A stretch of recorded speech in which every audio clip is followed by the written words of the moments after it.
Hey crew, I've got the key to this 2025 Volkswagen Jetta GLI Manual. And today we're going to see what it's like to live with.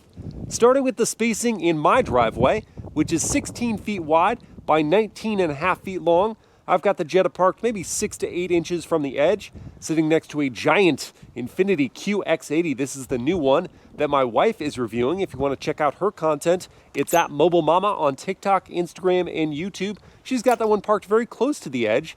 And with this parking job, there's still lots of room to walk between the vehicles. The folding door mirrors of the Infiniti do help. There's even enough space to wheel a double stroller or wagon through for our kiddos. The nose of the Jetta is right before the gutter at the front of my driveway, and that leaves plenty of room at the back of the vehicle, enough to walk in front of the hedge along the path to my front door. When first hopping inside with the key fob in my pocket, when I put my hand on the door handle and press on this black bar, that's either going to just unlock the driver door, or when you configure it in the settings, it'll unlock all 4 doors.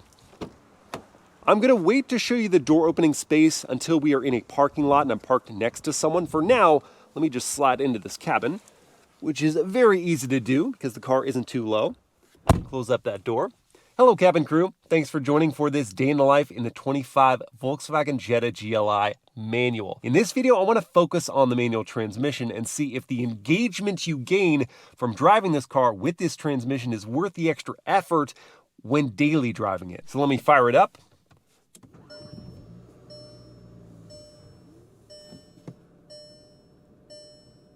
Hear that turbo 4-cylinder crank on before all those loud chimes take over. Let's listen to the idle of the GLI from outside. And every time you open the door when the car is on, it's going to make that really annoying beep, by the way.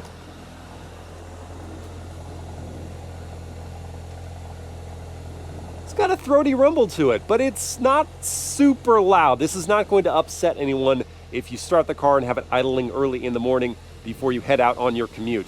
Oh, and I do have some curb ramps set up there for the gutter at the front to make sure that it's flat, but the clearance would not be an issue in the GLI anyway. After I throw on my seat belts, before we get rolling, I want to briefly show you where I would stick the items I bring with me every single day. Like my smartphone, that's on the wireless charging pad. Inside this very deep console, I managed to fit my GoPro accessories and my wallet, and there was actually even more space underneath it. And the good storage continues because in the door pockets, I could fit my 32-ounce water bottle. That's not always the case. Then above my head, there is sunglass storage, and there is also a rubber liner inside to protect the lenses. And finally, there's this slot next to the cup holders, and I put the key fob there. That could just, of course, stay in your pocket. But the only other thing I think that could go there is a pen, because your smartphone, at least if it's a 15 like mine, is too large for that. But overall, the storage inside the Jetta GLI for all the things you'll bring with you is just terrific. So let me release the parking brake and roll on forward here. Now, it is trash day, but I feel like the Jetta is not going to have trouble, yes indeed, at all of clearing those cans. This morning was a touch chilly, so I did have my seat heaters going, and what I'm a real sucker for, steering wheel heating. Just feels so good in the hands, especially when you're starting your day. Now, if this was still the dead of summer here in SoCal, I would have done the opposite and had the seat ventilation on, which I'm kind of impressed is here in this $34,000, $35,000 entry-level sports sedan.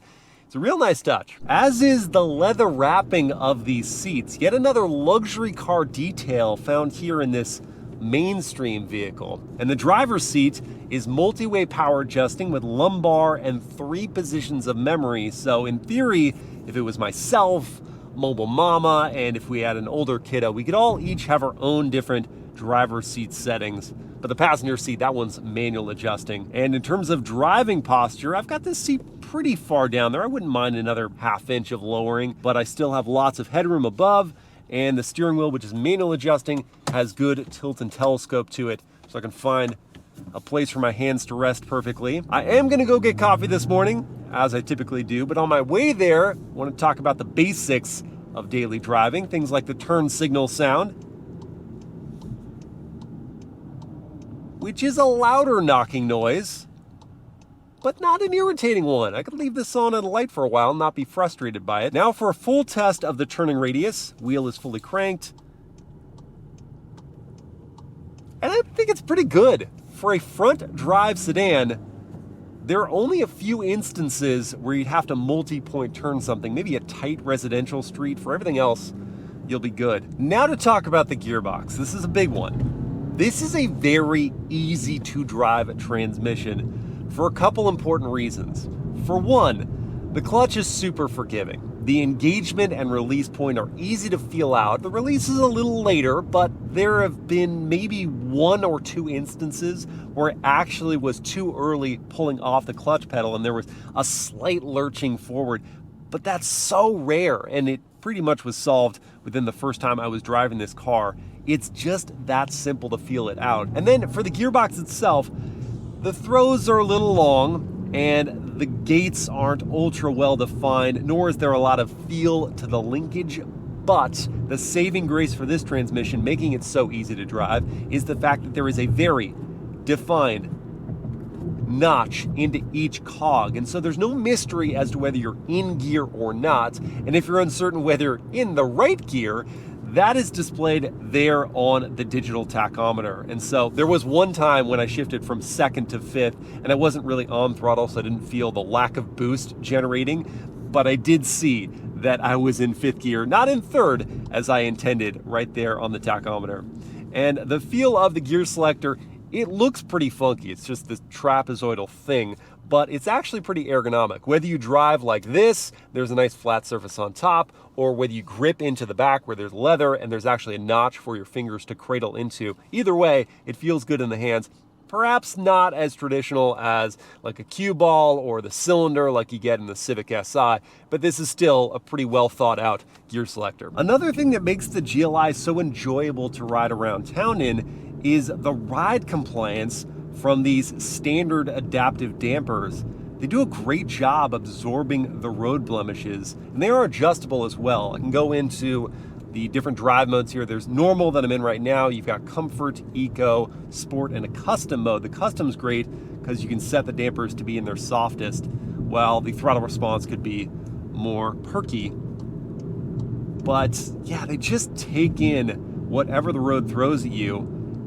And the car still jostles you around, reminding you that it is a sporty sedan, but it absorbs the harshness of the road, so you stay in a pleasant mood. I'm also driving this car with a smile on my face because of the nostalgia of my Mark V Golf GTI. Remembering what the surge of torque did to get me in and out of trouble sometimes as a high schooler. And just comparing that to the experience now, you still get that surge of torque, and that's still fun. It's what you want out of a single turbo motor. But they've refined it, and they've brought in the boost earlier on, so you don't have to be in the perfect gear at all times to build momentum. You could be at 2,000 RPM and just kind of come in, and it's going to get you rolling. And so it just makes this car very easy to drive. It's not going to be linear in the power delivery like a naturally aspirated powertrain, but you don't have to drive around the delay in boost because there just really isn't one. All right, it's finally time for coffee, and I am going to try somewhere new today. It's called Corazon Coffee Bar here in Santa Ana, and I believe it's hidden inside this building. There it is, tiny little sign. Parallel parking. Well, when you got room like this, it's not hard, but there is a backup camera that's honestly pretty grainy. It's got the wide-angle view. It doesn't actually have trajectory lines. Those lines stay fixed. You're thankful that you can see out of the car very easily. All right, coffee time. Now here's something you might wonder about. When parked next to a curb like this that's pretty high, is there going to be clearance for the door to open on the passenger side? And the answer is yes. Made it before the cars came. And the Jetta has a really nice feature for getting in and out. It'll slide the driver's seat further back, so you've got more room to maneuver around the steering wheel. The only problem with that is that when it's time to start the car back up, if your legs aren't long enough, you'll have a long stretch to engage the clutch pedal before hitting the start-stop button. Anyway, so here we have an iced decaf latte for me, and that's gonna fit in the hexagonal shaped cup holder. That's pretty bizarre. And then a Spanish latte for my lovely bride. And I'll go ahead and sample that for her. Well, that's delicious. And now I regret all of my decisions. But as you know, Just can't handle the caffeine. I am joined by Mobile Mama, who is fresh off the set of Grease 4. And Grease 4? yeah, what's it like? Did they have a 3? I think so. I don't honestly know. You don't even know. I don't know, but you're clearly on the 4th installment, and therefore cash grab. How was it filming with John Travolta when he's 80? When he's 80? What's you look great. I like the leather jacket. You really pull it off. We just celebrated our 6-year wedding anniversary. Yesterday. In terms of Christina's fashion, not a whole lot has changed. The style has changed, but she's accepted 5 more styles since that time. Anyway, okay. What do you think of the interior of this Jetta GLI? How much do you think it is? Around $38,000. That's a pretty good guess. It's just under $35,000 though, so we're not getting into the 40K territory. Not yet. And yet, well, you probably got some money off because it's a manual. I got some money off. I didn't buy this vehicle. Did not. Although I should, huh? Yeah, they would get. No, actually, it's no cost for the 7-speed dual clutch that you can get. Also, no cost for that. That's it. Good point. But yeah, no extra money for that. That's why I thought it was low. It might Look at that Lotus. What is that? Is that a mirror? No, it's not the Amira. Whoa! Oh, he doesn't even know. Bro what wasn't he's paying doing. attention. He almost destroyed that thing. She did. What was the name of that Lotus now? It was almost a crumpled mess, but what was it called? But I like the red stitching. Nice transition. Yes, the red stitching's nice. Leather seats are nice. Heated and vented seats are nice for this money, for this segment. Perforated, yeah. That's nice. Are you comfortable in your seating position? That is cool. I like that. A little style. Little added texture. Yeah. Design. How are you going to feel about the fact that you have to manually adjust your seat right now? Oh, for 38 or 35. 35. 35,000. I think that's crazy. Big sunroof. I still think it should be power. Power. How about the seat comfort? Are they comfortable to you? Very comfortable. Yeah. I will say. The padding is a little firm. Lacking. It's not terrible. It's a little lacking. The shape is okay though. The bolsters aren't too aggressive. But yeah, I think the padding after a long time in the saddle, you might be like, I need blood flow. We have a lot of glass black, which is glass black. We got glass black up here and gloss black below that. There is gloss black. But you know what? I can't knock them for the fact that they didn't put it, please don't drive into me, they didn't put it down here where it's going to smudge all the time. Good. They actually put it up there where it's just going to collect dust. Perfect. Wait, does this have the sliding touch like? No. Oh, no. So the Jetta, unlike I think the GTI does have the touch everything. You got a volume knob, you got an actual like dial for tuning, nice. And yeah, it is touch for certain things. Like that no, agreed. They still did make the climate controls touch, but these aren't as bad. Like it's actually really easy to use this. Yeah, that's great. So it's not distracting while driving. Good combo. Yeah. Ride quality? Like us. Yeah, we are a great combo. How about the ride quality, Christina? Have you thought about it? I do feel some bumps. You feel the bumps? You feel some bumps in the road. Yeah, for sure. But do they hit you that hard? Like, do you feel like, oh, this is uncomfortable? No, it's not jarring. No. Really beat that. What is happening right now? What is happening right now? You love to beat the ride quality. Okay. Should we just get lunch so we can stop talking about this? We'll get back to the set of Grease ASAP. They're missing you. I already forgot the song. That's good, because they didn't pay you much. No. No. Summer lovin' had me up a We're seriously out of sync on that. Summer loving happens so fast. I met a boy crazy for me. Met a girl, cute as can be. We need to stop this before Summer days drifting away. All right, it's time for sushi. We're gonna stop in here at Ponzu. And I'm gonna back in here to this space. You gotta be that guy, don't you? What, back in? It in. Back everything in. Gotta be As much as that possible. guy. All right, we've already powered through some. Yes, we did. And here's our next round of sushi. You ready? Ready? Cheers. You know, that was good, but it was really expensive. Yeah, we don't, unnecessary. Yeah, not gonna go back there very often. Let's digest in the back of the Jetta. And I already have probably the best feature of the back seats down for our use. Because this is all you have. This is kind of all we have. This is it. You've got a squishy leather padded armrests. That's nice. And cup holders. And cup holders with a little mini one in the middle. But that's it, because you don't have air vents. Not even a USB-C. Or USB ports, A or C. Oh, man. You get nothing. You get the air that comes from under the seats. And you have room. Okay, Free that of is one thing. charge. You have room. So this is me behind my seat at 6 feet. I've got the knee room. I've got the foot pocket room. The thigh support's pretty solid. Headroom. Well, my head's against the roof, but not pressing uncomfortably. And we get full headrests. I like that. That's nice. Yeah. But they're not adjustable. No, they are not. That could be a problem for car seat install. Yeah. So what did you think about the install? No fuss. Yeah, same for me. Even though I complained about the headrest not being adjustable, you just go over the top of it to get to the top tether. It's not a big deal. And like we had, our daughter is gonna have plenty of leg room. You look like you've got space between the back of the seat and the car seat. Let's see what your leg room sitch is like. Did you have to move that seat? No. I thought you did. Can you bring it up a bit? Well, yeah, but I think I was already extended. You're still fully stretched out and you've got space. I'm good. I think we can say it. Let's say it. The Jetta GLI is family approved. But the question remains, is it Costco approved?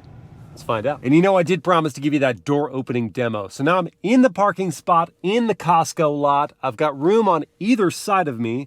As I open up the driver door, I can go 1, 2 defined notches without touching that Prius, which is in a very similar shade of blue. And that was easy, of course, but let's say I was closer. This would be 1 defined notch, and I could still get in without any trouble. As usual, I went a little overboard. In addition to all my normal Costco goods, I saw that these Dyson air purifiers were discounted, and I'm really curious if they improve the quality of sleep for the members of my household, but they have to fit in the trunk of the GLI, which looks to be pretty huge. So the question is, can I get all this in here without needing to fold down the rear seats 60-40? This is just pretending that I still had those car seats installed. Can I make it work? Let's find out. I mean, wow. I didn't have to fold down the rear seats. Still, I got these inside. I was hoping for them to fit lengthwise. They just barely didn't clear, but at an angle were good. All the other items loose around, paper towels wedged on top, and I do believe the trunk lid is gonna close. And that just leaves the eggs, which I wouldn't want to be crushed in the trunk during my enthusiastic drive home. So these can go in the passenger footwell. And if I had a passenger, then they'd probably just go at the foot of the car seats in the back. So after returning my cart like a responsible adult, I get to tell you that the 25 Jetta GLI is most certainly Costco approved. All right, practical, that is a check, but playful, that we need to find out now. Starting with a real-world 0 to 60 test. I've got my race box set up here to record. I'm in the sport drive mode and the sport stability control. I'm gonna head into first gear, rev it out to about 4,000, make a slow release of the clutch, down into second, and we will hit 60 in second gear in 6.7 seconds. Oh, all season tires, you robbed us, but it's still fun. I really do think with a set of summer tires, we would have shaved half a second off that run to 60. And that would be my first upgrade if I own this car. But let's see if the GLI can satisfy in other categories of fun. Well, this turbo 4-cylinder is really churning now with its 228 horses and 258 pound-feet of torque. And that limited slip differential is working overtime trying to get that power to just the front tires.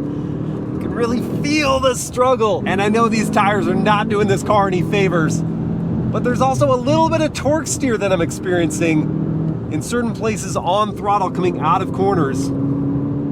Otherwise, the steering feel is very natural. The buildup of resistance in the curve talking to me, telling me, hey, there's not really more grip there. You are gonna understeer a little bit.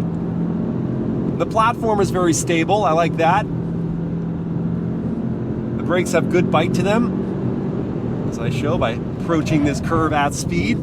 The tires are really the limiting factor. There's no rev match function, so you do have to roll your ankle over and blip the throttle. That's just part of the fun. And that's good engagement, but for all its ease of driving around town, this manual transmission is not that satisfying to use. It just lacks the feel I really want in this setting as I'm rolling between the gears. So I have to rely on other shenanigans with understeer. to keep the smile going. All right, back to normal life. I need to go pick up my tennis rackets from being restrung, and that's gonna put me on the highway for a little while, which will give me a chance to see about things like passing power here in the mid-range at freeway speeds from 6th gear. If I put my foot to the floor, how do I pick up pace? Gradually. So instead, let's try by just going down 1 gear to 5th. And then it's not nearly as long that I'm having to wait, but what about 4th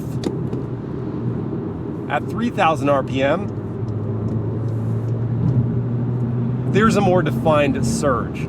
So yeah, you may need to drop it down at least 1 gear, probably 2 if you want to make a quicker maneuver. If you've got plenty of time to figure things out, just roll on from 6th and it will chug along and get you to the speed you're looking for. So I'm getting a little of everything. Now this is a louder road surface and I want to factor that in. So there's going to be more tire noise on this than on smooth tarmac.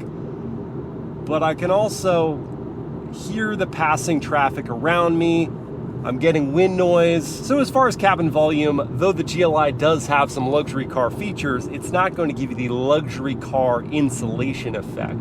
But for a mainstream vehicle, considering the price point, this really isn't all that bad. If I wanted to have a conversation with fellow passengers, I raise my voice just a little bit for people in the back seats to hear me, and for a passenger up front, I kind of talk at my normal volume. When thinking about the GLI as a commuter, if you're going to be sitting in some traffic, you might be wondering about what driving assistance features you'll have. This car, as standard, gets adaptive cruise control, so I can set my following distance to the vehicle in front of me, and the car will automatically slow down and speed up without me needing to touch the gas or brake. And that really, with this being a manual, is only useful if you are carrying speed forward, not for stop and go situations, because then you're having to clutch in, clutch out, and work that gearbox. But if you're maintaining speed, if you're in 6th gear, then having it automatically slow down and speed up for you is really nice. There's also steering assistance, and so if I try to depart the lane, it's just going to bring me back to the center of the lane. And this is still a hands-on system, so you can't take your hands off the wheel, but if you get distracted momentarily,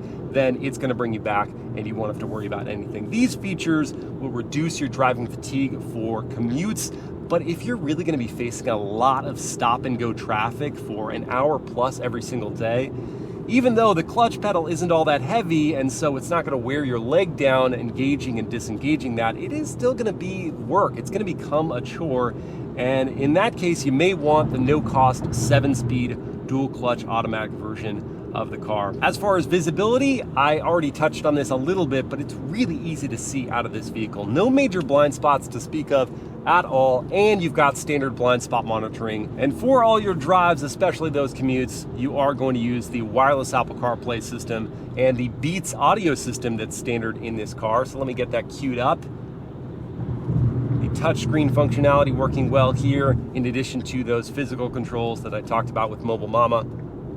Get the playlist going, turn up the volume to, let's call it 70% right there.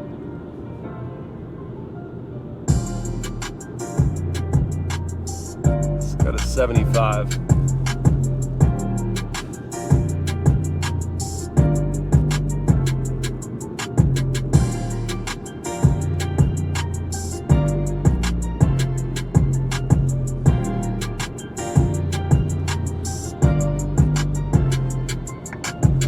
So the system definitely favors bass. That was overpowering of the lows and mids from what I heard.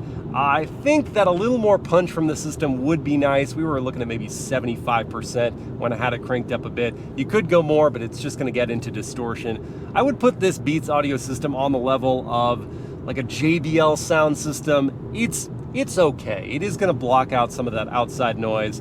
It'll get the job done, but you won't have the crystal clear quality of a higher end sound system. And here's something that really ruffles my OCD feathers. The power icon of the volume knob turns as you turn the dial. So when you get the volume where you want it, it may be that the power icon looks like that. And it bothers me. I don't know how much more it would have cost Volkswagen to have that stay upright while the dial turns independently, but it would have been worth it. And I feel like I expect that from a German company and their perfectionism. I'm disappointed, but after some deep breathing to calm me down, I've arrived here at Irvine Tennis to grab my rackets. And here they are, my 17-year-old, very worn Wilson K-Factors. They give me the control I still love, and so I keep using them. And shout out to Matthew, who works at Irvine Tennis. He watches MilesPerHr videos. Appreciate it. It's time to refuel this 12.8 gallon tank, and the EPA rates the Jetta GLI Manual at 26 mpg, sitting 36 on the highway and 30 combined, which would give me a fuel range of 384 miles. But during today's driving, because the trip computer resets every time you cycle off and on the car, I've been seeing just 22 miles per gallon, keeping in mind that was a good deal of canyon driving, but also some highway driving. And at current fuel prices of $4.89 for 91 octane gas that the GLI does require, it's gonna cost me 63 bucks to fill this tank. I just don't have the convenience of capless fueling. Well, crew, at the beginning of this video, I pondered if the engagement of driving a manual version of the Jetta GLI would come at too much of a cost to daily driving ease. And after quality time spent behind the wheel, I can put any worries to rest. This is a very agreeable car to live with. Its intuitive and low effort manual gearbox would only prove troublesome to those with hours of heavy traffic commuting each day. And for them, there's always the no-cost 7-speed dual clutch automatic option. And just about every other daily driver GLI attribute is a win: passenger space, trunk volume, and ride compliance. If I wanted to complain about something, it would be the lack of rear passenger amenities, the less than stellar fuel economy, and slightly firm padding for these seats that might come into play for longer drives. The GLI may not be the best driver's car in its segment, but it's still a good time, and it's probably the nicest to live with. I hope you guys have enjoyed this day in the life, and I'll see you again next time.